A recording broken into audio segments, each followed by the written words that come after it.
May mga tao talaga na namamangka sa dalawang ilong. Hi, hi, hi!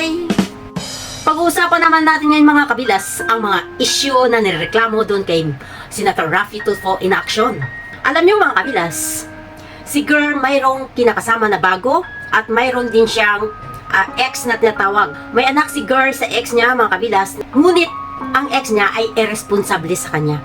So nakahanap si girl ng bagong makakasama. Ang bago niya makasama ay responsable mga kabilas. Ngunit sa tuwing mag-aaway sila, si girl bumabalik sa ex niya. At sa tuwing bumabalik siya sa ex niya mga kabilas, ay may nangyayari sa kanila hanggang sa nabuntis siya. Kaya nagkaroon ng duda ang kanyang kinakasama, pumunta kay Raffy Tulfo para humingi ng tulong para mapadiin ites ito.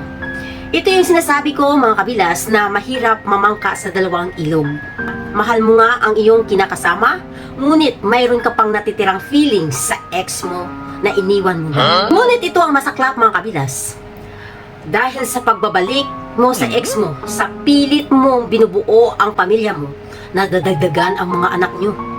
Na alam mo naman yung tao irresponsable sa iyo. Sinabi ng girl na sinira ng ex niya ang kanyang buhay.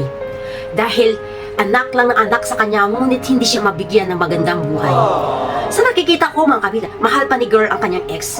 Ngunit ang lalaki ay bata lang ang pwede ibigay sa kanya, hindi ang responsibilidad niya. Ngayon pinadiinitis nila ang bata mga kabilas.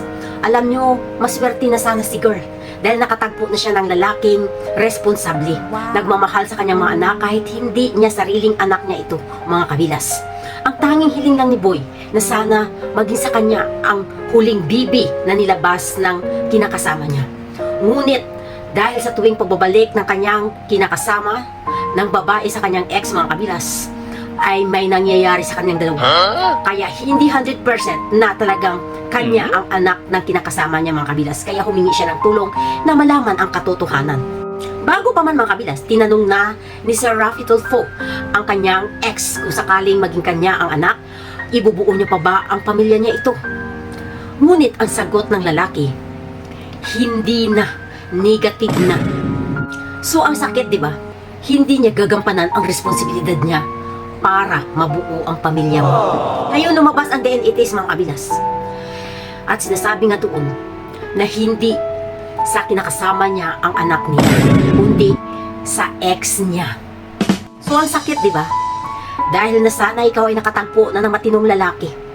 Ngunit sinira mo rin ulit ang pagtitiwala na binigay sa iyo na minahal ka na ng totoo.